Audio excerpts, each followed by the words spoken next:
The ship came out of the darkness between stars like a silver blade cutting through black cloth. It was beautiful in its own way, with smooth curves and lights that pulsed like a heartbeat. The ship was 3 kilometers long, and to the aliens inside it, this was a sign of their power. They had traveled across the galaxy for thousands of years. They had seen young species rise and fall like leaves in autumn, and now they had come to Earth. Ambassador Rand stood at the front of the observation deck and looked down at the blue planet below. He had 4 eyes, each one able to see in different spectrums of light. His skin was covered in small scales that changed color based on his mood. Right now, they glowed a soft purple, which meant he was feeling confident and perhaps a little bored. "Another young species," he said to his advisor, a smaller named. "How many is this now? The 400th, the 500th? Checked his data pad. 437th, Ambassador. The humans have been spacefaring for only 112 years. They have colonies on their moon, on the red planet they call Mars, and a few small stations in the outer parts of their solar system." Rand made a sound that was something like a laugh. 100 years, they are bobbies, infants crawling in the dark. He turned away from the window and walked toward the center of the deck. His guards stood at attention, each one armed with plasma rifles that could burn through steel. They were not expecting trouble. Young species never caused trouble. They were always too amazed, too frightened, too eager to accept whatever protection was offered. "Send the formal greeting," Rand ordered. "Tell them we come in peace, that we represent the Galactic Compact, and that we wish to discuss terms of protection." The message was sent. On Earth, in a building made of glass and steel in the city of Geneva, Admiral Daniel Cooper received the transmission.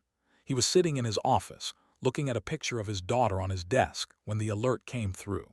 He was 53 years old, with short gray hair and a face that had been shaped by decades of hard decisions. He had fought in the Mars Rebellion when he was young. He had commanded the defense fleet during the Europa crisis. He had seen things that most humans could not imagine. But he had never seen an alien. He pressed a button on his desk. "Lieutenant Commander Morgan, please come to my office."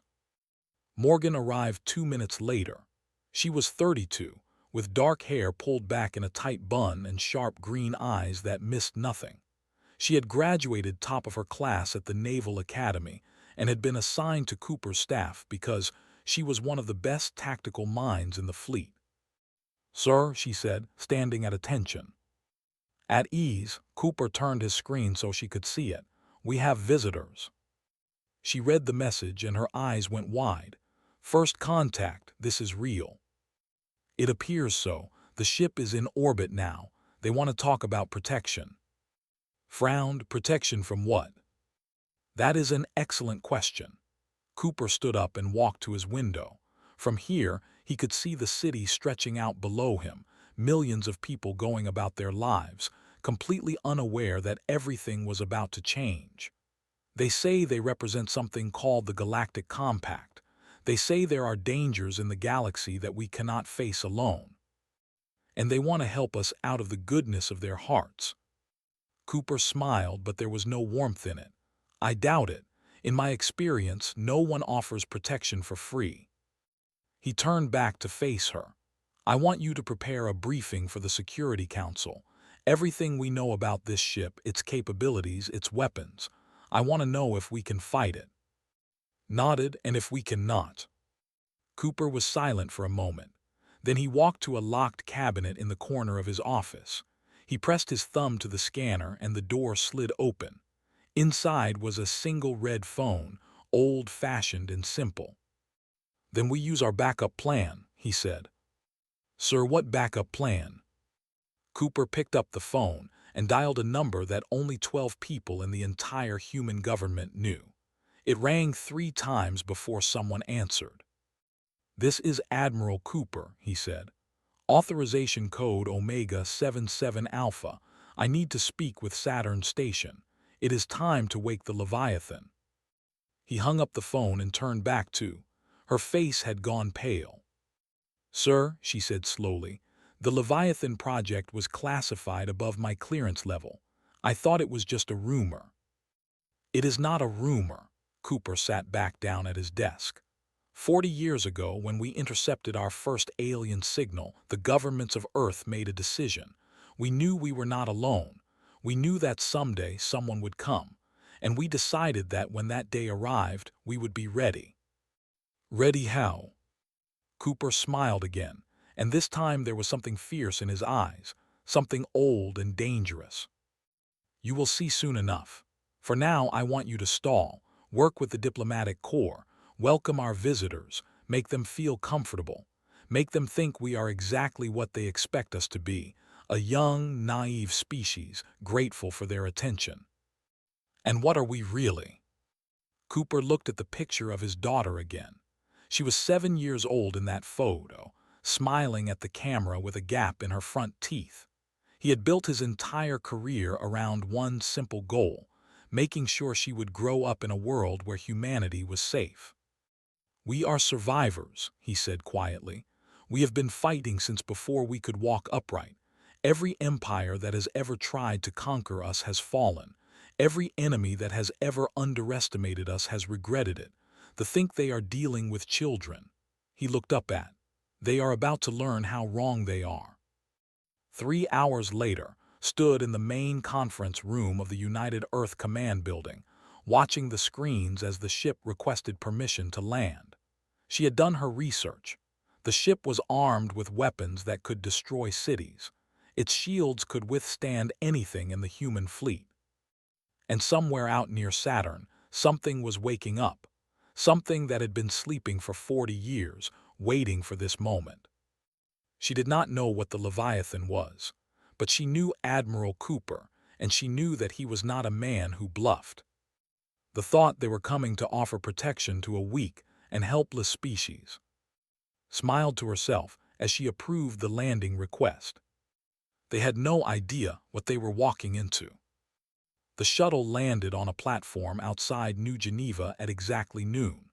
The sun was bright in a clear blue sky, and a crowd of reporters and government officials had gathered to witness the moment.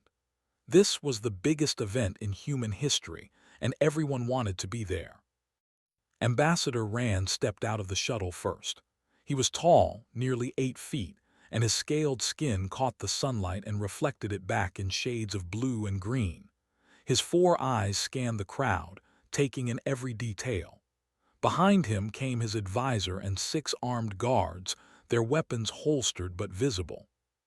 The humans stared. Some of them looked frightened, others looked excited, a few looked like they wanted to run away. Rand had seen this reaction many times before. Young species were always overwhelmed by their first contact with the wider galaxy. It was natural, it was expected, and it made them easy to control. Secretary General Price stepped forward to greet the ambassador. He was a calm man in his 60s, with white hair and a kind face. He had spent his entire career preparing for this moment, studying what little humanity knew about alien life, planning for every possibility. Ambassador Rand, he said, extending his hand in the human gesture of greeting. Welcome to Earth. We are honored by your visit. Rand looked at the hand for a moment, then reached out and touched it briefly with his own 4-fingered hand. Secretary General Price, I bring greetings from the Galactic Compact. We come in peace and friendship. The words sounded nice, but had been in politics long enough to know that words often meant nothing. He smiled politely and gestured toward the building behind him. Please, let us show you to the conference center. We have prepared refreshments and a place for you to rest after your long journey. The delegation followed into the building. It was a tall tower made of glass and white stone, built specifically for diplomatic events. Inside, the walls were decorated with artwork from every nation on Earth, a symbol of human unity. Dr. Torres was waiting in the conference room. She was the leading expert on, which meant she studied alien languages. She had spent years analyzing the few alien signals humanity had intercepted, trying to understand how other species communicated. Now she finally had a chance to put her knowledge to use. "Ambassador," she said, bowing slightly, "I am Dr. Tors. I will be assisting with translation and communication during your visit." Rand looked at her with mild interest. "Your species has developed translation technology." "We have been working on it," said, "though I understand your technology is far more advanced."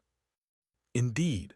Rand touched a device on his wrist, and a small drone floated out and hovered in the air. "This unit will handle all translation needs. It can process over 10,000 known languages." The humans exchanged glances. 10,000 languages. It was a reminder of just how vast the galaxy was and how small humanity's place in it might be. General Shaw entered the room last. He was a military man through and through, with broad shoulders and a stern face. He had been briefed on the situation by Admiral Cooper, and he knew what was really happening behind the scenes. His job was to watch, listen, and wait. The conference began. Rand sat at the head of the table, his advisor beside him. The guards stood against the wall, watching everything with their 4 eyes. On the other side of the table sat, and several other human officials. "Let me explain why we are here," Rand began. "The galaxy is a dangerous place. There are thousands of species, many of them hostile. Wars have destroyed entire star systems. Species have been wiped from existence. Without protection, a young civilization like yours has little chance of survival." Nodded, "We are aware that there are risks, but we have managed to survive so far." Rand made that laughing sound again. "You have survived because no one has noticed you yet. Your species is small, weak, confined to a single star system. The moment a hostile power discovers you, you will be destroyed." Frowned, "And the Galactic Compact can protect us." "Yes." Rand's scales shifted to a confident gold color. "The Compact is an alliance of the most powerful species in the galaxy. We maintain peace. We enforce laws. We protect those who cannot protect themselves." "That sounds very generous," said carefully. "What would you ask in return?" Rand waved his hand as if the question was unimportant. "A small contribution. Your solar system is rich in certain minerals that are valuable to the Compact. We would ask for 60% of your annual production of these resources, plus full access to your helium-3 reserves." The room went silent. General Shaw leaned forward. 60%, that would cripple our economy." "It is a fair price for survival," Rand said. "Many species have paid far more." Kept his face calm, but inside he was angry. This was not an offer of friendship. This was a demand for tribute. They were not here to help humanity. They were here to exploit them. "I see," he said slowly. "And if we do not accept these terms?" Rand's scales flickered to a darker shade. "Then you will face the galaxy alone, unprotected, and when a hostile species comes, we will not be able to help you." Shaw spoke up. "Is that a threat, Ambassador?" "It is a fact." Rand stood up, towering over the seated humans. "You do not understand your position. You are not negotiating from strength. You have nothing to offer us except your resources. Your military is primitive. Your technology is centuries behind ours. You should be grateful that we are offering you anything at all." Tors was watching the ambassador's scales carefully. She had noticed that they changed color based on his emotions. Right now, they were shifting between gold and red, which she guessed meant confidence mixed with irritation. "Ambassador," she said quietly, "we appreciate your concern for our safety, but surely you can understand that these terms are difficult for us to accept." "I understand that young species often overestimate their importance," Rand replied. "You will learn. All species do eventually." At that moment's tablet buzzed. She glanced at it and saw a message from Admiral Cooper. 3 words, "It is coming." She passed the tablet to under the table. He read the message, and for just a moment a small smile crossed his face. "Ambassador," said, "perhaps we should take a short break. I believe there is something you should see." Rand looked annoyed. We are in the middle of negotiations. I understand, but trust me, you will want to see this. Stood and walked toward the windows that lined one wall of the conference room. The other humans followed. After a moment of hesitation, Rand joined them. What are we looking at? The ambassador asked. Pointed toward the sky. Look up. Rand looked up. At first he saw nothing but blue sky and white clouds. Then the clouds began to darken. Something was descending through the atmosphere, something enormous, something that blocked out the sun itself. Rand's scales went completely gray, a color that had never seen before. She would later learn that it was the color for shock and disbelief. What is that? Whispered. General Shaw smiled, and there was nothing friendly in it. That, he said, is the USS Titan, and I think you are going to want to sit back down. The USS Titan descended through the clouds like a mountain falling from heaven. It was so large that the human brain struggled to understand what it was seeing. 12 kilometers from bow to stern, 3 kilometers wide, a city of metal and weapons, floating in the sky above New Geneva as if gravity itself was afraid to touch it. Ambassador Rand stood at the window, all 4 of his eyes fixed on the impossible shape above him. His scales had gone from gray to white, a color that meant terror. In 300 years of diplomatic service, he had seen many things. He had witnessed the destruction of planets. He had negotiated with species that could crush him with a thought, but he had never seen anything like this. That is not possible, he said. His voice was barely a whisper. Beside him was frantically working on his data pad. Ambassador, I am scanning the vessel now. It is reading as 12.4 kilometers in length. Its power output is off our measurement scale. I am detecting weapon signatures that do not match anything in our database. That cannot be right. Check your instruments. I have checked them 3 times. The readings are accurate. Rand turned to face the humans. Secretary General Price was standing calmly, his hands folded behind his back. General Shaw had a small smile on his face. Dr. Torres was watching the ambassador's scales with what looked like scientific curiosity. You tricked us, Rand said. You made us think you were weak. We never said we were weak, replied. You assumed. The speakers in the conference room crackled to life, and a new voice filled the room. It was calm, steady, and confident. Ambassador Rand, this is Admiral Daniel Cooper aboard the USS Titan. I apologize for the dramatic entrance, but I felt it was important that you see the full picture before our negotiations continue. Rand looked around the room as if searching for some trick, some explanation that would make sense. How did you build this? Your species has only been in space for a century. You should not have the technology, the resources, the knowledge. Admiral Cooper's voice came through the speakers again. Ambassador, I would be happy to discuss the history of human engineering at another time. For now, I suggest you return to the negotiating table. I believe the terms of our agreement need to be reconsidered. The guards had drawn their weapons, but they were pointing them at nothing.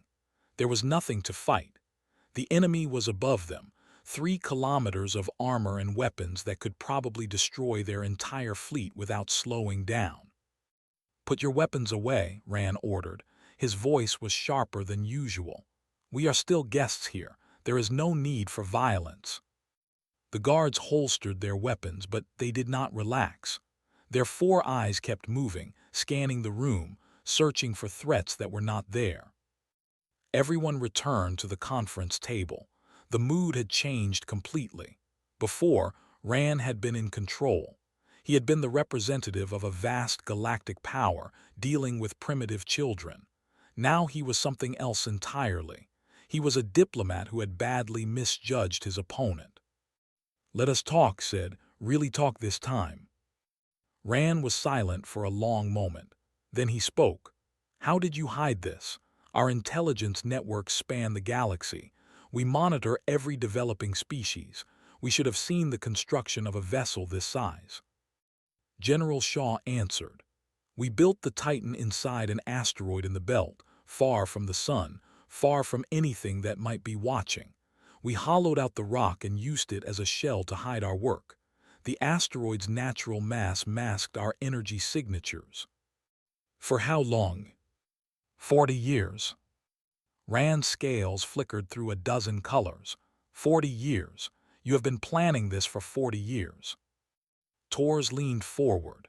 "Ambassador, you have to understand. When humanity first detected alien signals, we knew that someday we would be found. We knew that whoever came might not be friendly. We had no idea what was out there, but we knew one thing for certain. We would not be caught unprepared. So you built a warship the size of a small moon and hid it in your outer solar system." "Yes. And the Titan is the only one." Shaw smiled. "The Titan is the first Colossus-Class Warship. We have 3 more under construction. We also have 18 Dreadnought-class vessels that are smaller but still powerful. Our total fleet numbers over 400 combat-ready ships." The room was very quiet. Rand could feel the weight of those numbers pressing down on him. 400 ships. They had expected to find a species with perhaps 20 or 30 small patrol craft. Instead, they had found an empire. "Why reveal this now?" Rand asked. "You could have kept your secret. You could have pretended to be weak and learned more about us." Price shook his head.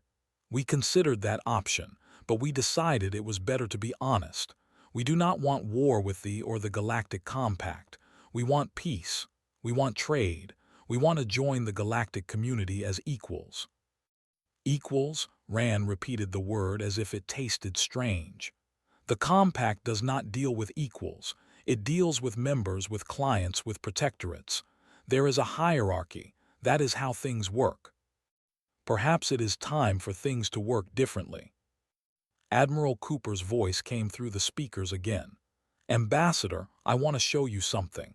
Please look at your data pad." Checked his device and then showed it to Rand. On the screen was a detailed scan of the Titan, provided by the ship itself. It showed the weapon systems, the shield generators, the engine cores. It was more information than intelligence had ever gathered about human technology. "We are giving you this freely," Cooper said, "because we want you to understand exactly what you are dealing with. The Titan carries 12,000 crew members. Its main weapons are plasma lances that can cut through a planetary crust. Its shields can withstand the combined firepower of your entire second fleet for over 6 hours. It can cross the galaxy in 3 standard weeks." Rand stared at the screen. Every number, every specification, every reading was beyond what he had thought possible. "This is a joke," he said. "It has to be." "It is not a joke." Cooper's voice was calm. "We built the Titan because we knew this day would come. We knew that someday someone would come to Earth and try to take what was ours. We built it so that when that day arrived, we would be able to say no." Dr. Tors watched Rand carefully. The ambassador's scales were slowly changing color, shifting from white to a deep blue. She had been studying body language for the past 3 hours, and she believed that blue meant he was thinking, processing, trying to understand something that did not fit his understanding of the universe. "What do you want?" Rand finally asked. Price smiled. "We want what every species wants, Ambassador. We want to live in peace. We want to trade with other civilizations. We want to explore the stars and learn about the wonders of the galaxy. We do not want to conquer anyone. We do not want to destroy anyone. We just want to exist on our own terms without anyone telling us what we owe them. And if the Galactic Compact does not accept this?" General Shaw leaned forward. "Then we will defend ourselves. Make no mistake, Ambassador. We did not build the Titan and her sister ships as decorations. If anyone threatens humanity, we will respond. And we will not stop until the threat is eliminated." Rand looked at the general for a long moment. In all his years of diplomacy, he had met many species. Some were peaceful, some were aggressive, some were desperate, but he had never met a species like this. A species that had hidden its true power, waited patiently for decades, and revealed itself only when the moment was right. This was not a young civilization stumbling into the galaxy. This was a predator that had been watching from the shadows. "I need to contact the Council," Rand said. "They must be informed of this development." Nodded, "Of course, take all the time you need. We are not going anywhere." Rand stood and walked to the window. Above him, the Titan hung in the sky like a dark moon, blocking out the sun. Its shadow covered the entire city. He had come to Earth expecting to find sheep. Instead, he had found wolves. 3 days passed after the Titan revealed itself above New Geneva. 3 days during which Ambassador Rand spent most of his time in secure communications with the Galactic Council. 3 days during which the people of Earth looked up at the sky and saw the massive shadow of humanity's secret weapon hanging over them like a guardian. The reaction on Earth was mixed. Some people were frightened. They had not known that their government had been building weapons of such power in secret. They wondered what else had been hidden from them. Others were proud. For the first time in history, humanity had shown the galaxy that it was not to be underestimated, and many simply felt relief. Whatever was out there in the darkness between stars, humanity was ready. Admiral Daniel Cooper shuttled down from the Titan to join the negotiations in person. He was a practical man, and he believed that important discussions should happen face to face. When he walked into the conference room, Rand looked at him with something that might have been respect, or it might have been fear. It was hard to tell with aliens. "Admiral Cooper," the ambassador said, "I have spoken with the council." "And what did they say?" Rand's scales shifted through several colors before settling on a neutral gray. "They are concerned. The appearance of your vessel has caused significant disruption in the compact. Several member species are demanding answers. Others are demanding action." "What kind of action?" General Shaw asked. "Military action. There are those who believe that humanity represents a threat to galactic stability. They argue that your species should be contained before you become too powerful." Lieutenant Commander Morgan, who had accompanied Admiral Cooper from the Titan, spoke up. "So they want to attack us because we are strong enough to defend ourselves." "That is one way to put it." Admiral Cooper leaned back in his chair. "And what do you think, Ambassador? What does the Empire believe should happen?" Rand was quiet for a moment. In the 3 days since the Titan had appeared, he had done a lot of thinking. He had reviewed the data on human history. He had studied their wars, their conflicts, their struggles. He had learned about their capacity for violence and their equal capacity for cooperation. He had begun to understand something important about this species. "I think," he said slowly, "that attacking humanity would be a mistake, a grave mistake." Price raised an eyebrow. "That is a change from your original position." "My original position was based on incomplete information." Rand stood and walked to the window.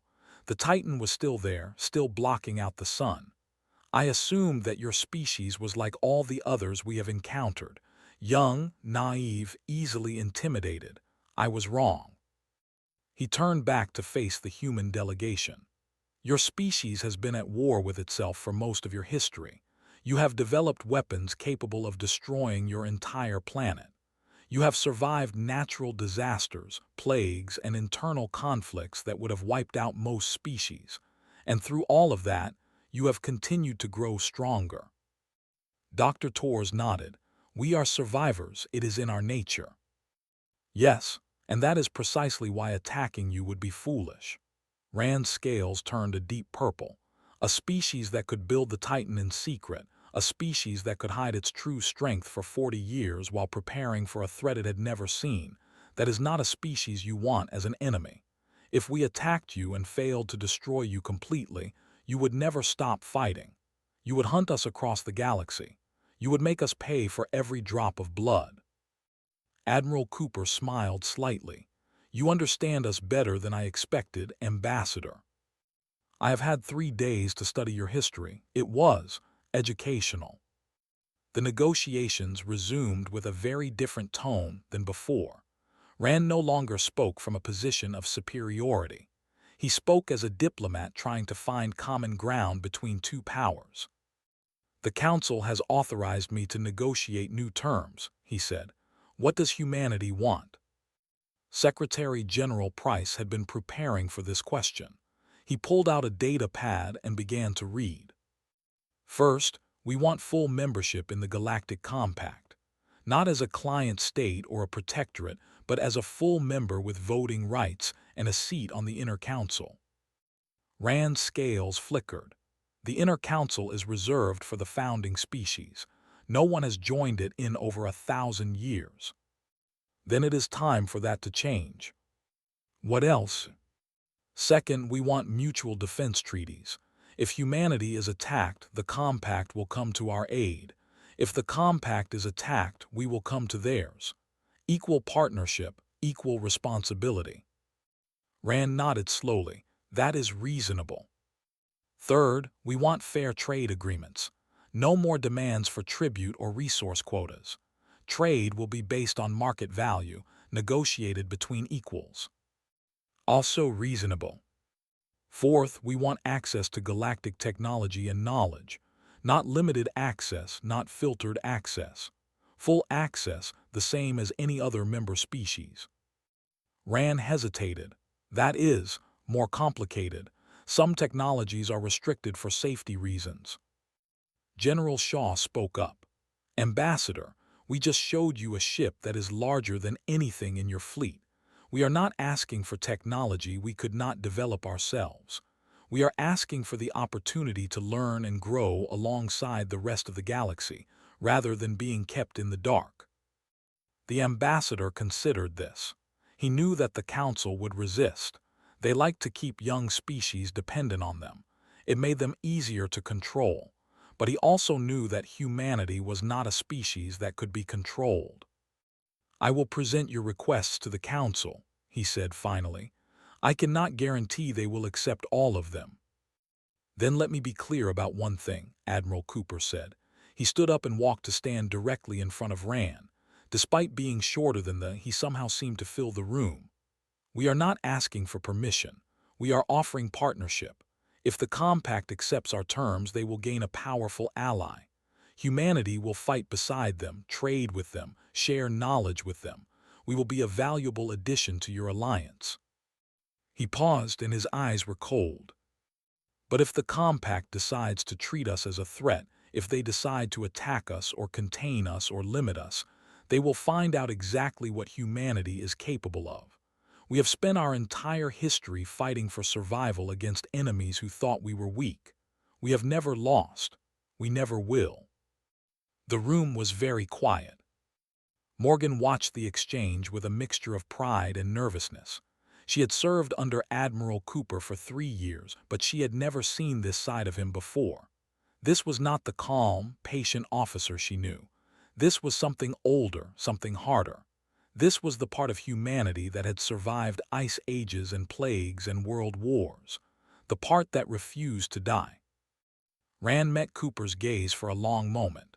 Then his scales shifted to a color that had not seen before, a deep, rich blue with threads of gold running through it. "Admiral Cooper," the ambassador said, "I believe you, and I believe that the Council will believe you too." He turned to face the rest of the human delegation. "I will return to my ship and send your proposals to the Compact. I will recommend that they accept your terms, and I will tell them that any other course of action would be unwise." Price stood and extended his hand. "Thank you, Ambassador. We look forward to working with you." Rand took the hand and shook it in the human fashion. "As do I, Secretary General. I came to Earth expecting to find a primitive species in need of guidance. Instead, I found a partner worthy of respect." He paused. "The galaxy is changing. I think humanity will be at the center of that change." As the delegation left the conference room, moved to stand beside Admiral Cooper. "Do you think they will accept our terms?" she asked quietly. Cooper watched the ambassador walk away. "They will. They have no choice. We showed them we are strong enough to stand alone if we have to. Now they have to decide if they want us as friends or enemies. And if they choose enemies. Cooper smiled, but there was no warmth in it. Then we will show them why that was a mistake, but I do not think it will come to that. They are smart. They know a losing battle when they see one. Above the city, the Titan continued its silent watch, a reminder to everyone who looked up that humanity was no longer a species that could be ignored. 3 months had passed since the day the Titan first appeared over New Geneva. 3 months of negotiations, debates, and political maneuvering across a galaxy that had been shaken to its core by the revelation of humanity's true strength. And now, finally, the day had come.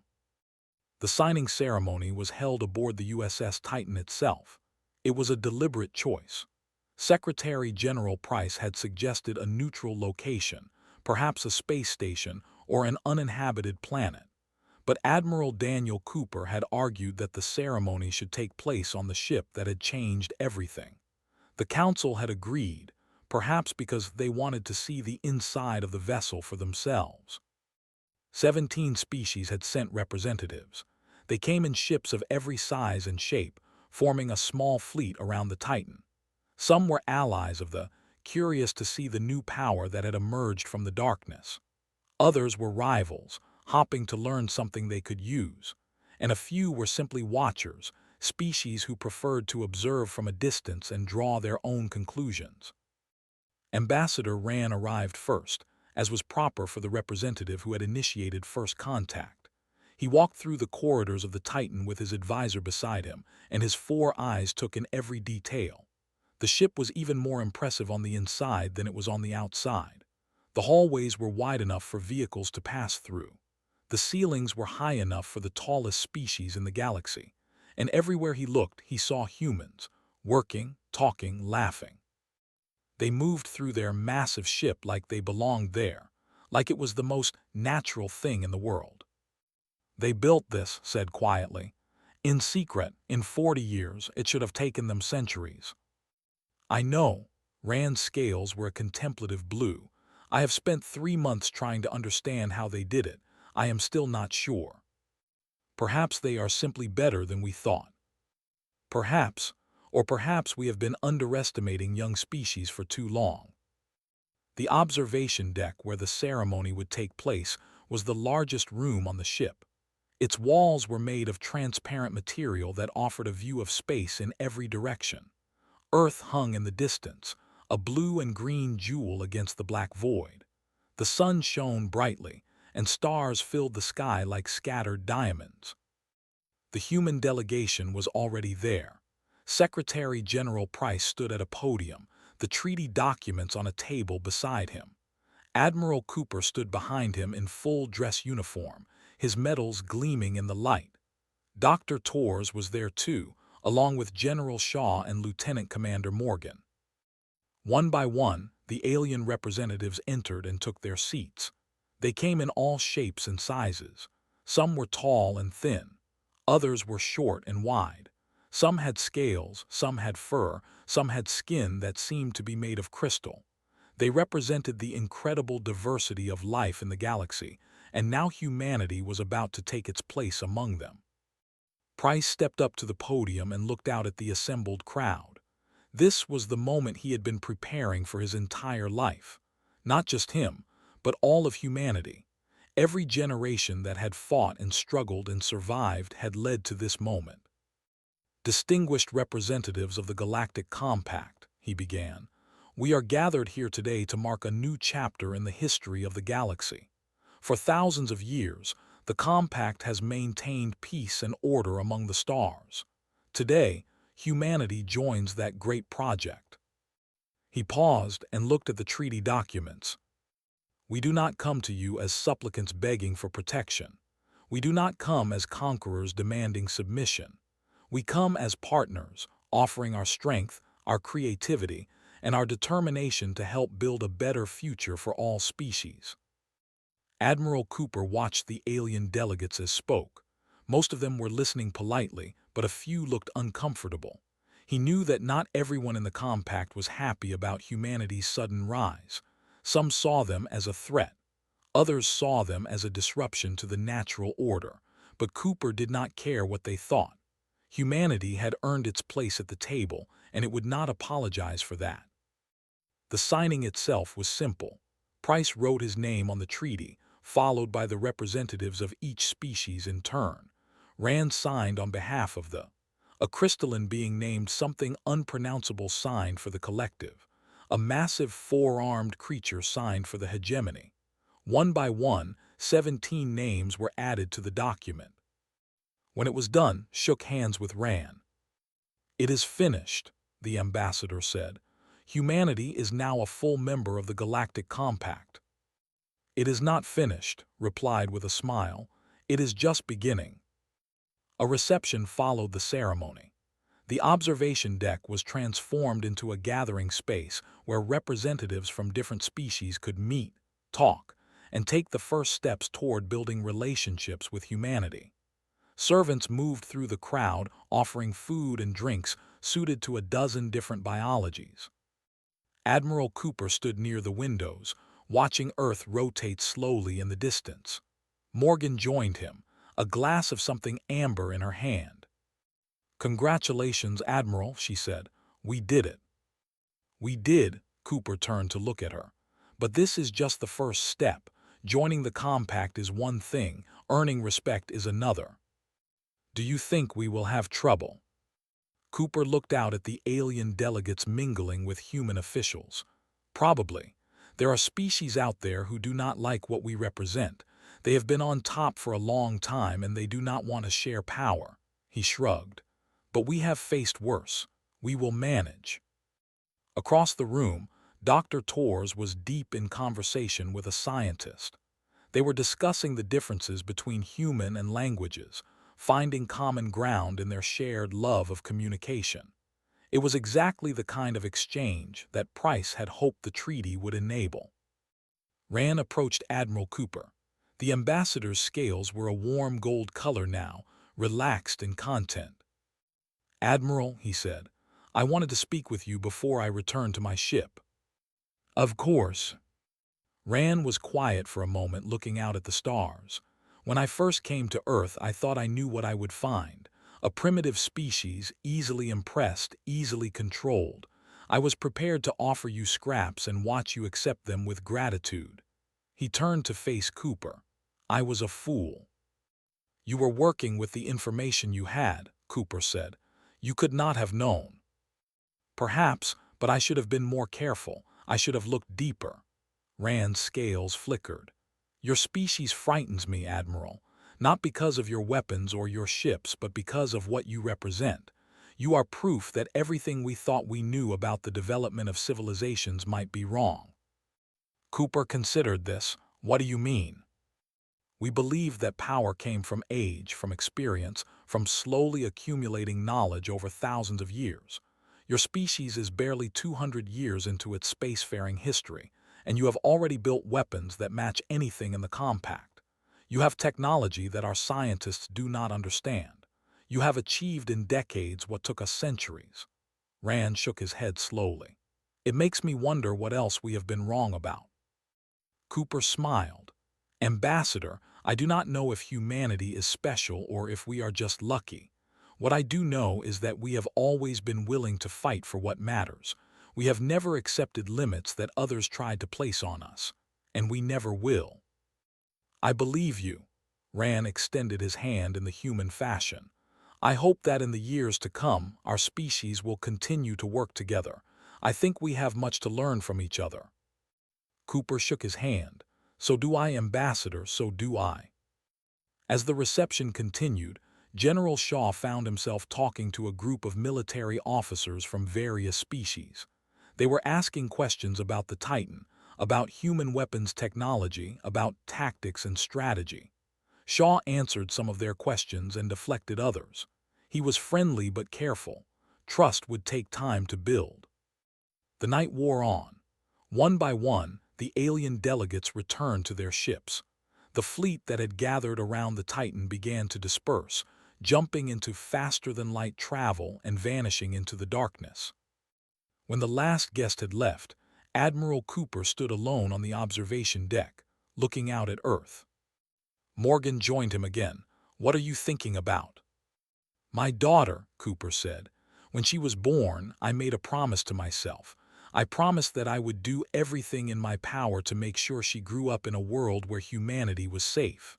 He looked at the blue planet below. "I think I kept that promise." "You did more than that. You helped make humanity one of the great powers of the galaxy." Cooper shook his head. "I did not do that. Humanity did that. Every generation that came before us, every scientist and soldier and dreamer who built something better than what they found. I just happened to be here for the final step." He turned away from the window and walked toward the door. "Come on," he said. "We have work to do. This is just the beginning." Outside, the stars glittered cold and bright. The galaxy stretched on forever, full of wonders and dangers that humanity was only beginning to discover. But for the first time in history, they faced that galaxy not as children, but as equals. Not as victims waiting to be conquered, but as partners ready to build something new. The USS Titan hung in orbit above Earth, its massive form a promise and a warning. Humanity had arrived, and they were not going anywhere.